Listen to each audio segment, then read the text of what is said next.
There's things that are painful, and I don't like talking about the pain of them because it will end up reminding me at some point in time. So what I choose to do is sort of dissociate myself from it. I coined the phrase, make the pain familiar, because that's how I train, that's how I approach every job. Playing Mr. Wink in Hellboy, I was swimming in the pool, 2 hours a day. I was riding my bike to and from set, which was 40 kilometers away, every day.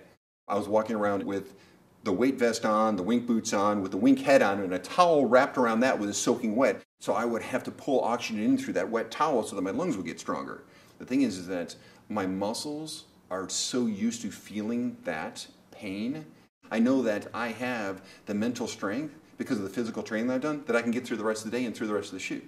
You need to make it through a 12 to 18-hour day sometimes with a lot of stuff on you and be as fresh at the end of the day as you were at the beginning of the day. That's the hard part, and that's the athlete's mentality that pushes you through to the finish line. Like, I will finish, I will have that big kick at the end of the race.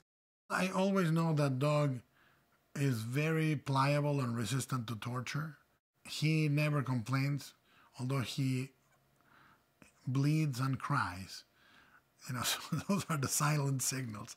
If dog is bleeding from a huge gear on his back, you gotta stop. And when he played the Angel of Death, the rig in his back was so brutal that I think we did draw blood, and we said, let's stop it, let's wire it.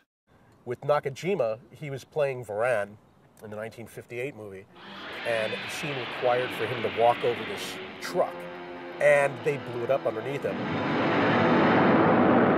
It burned right through the costume and burned his groin. He did not yell for help, he didn't cry. He kept on with the scene because he said, until the director said cut, I kept acting. もう僕はアクターだからね、怪我をしたっていうことは一切ノースピーク。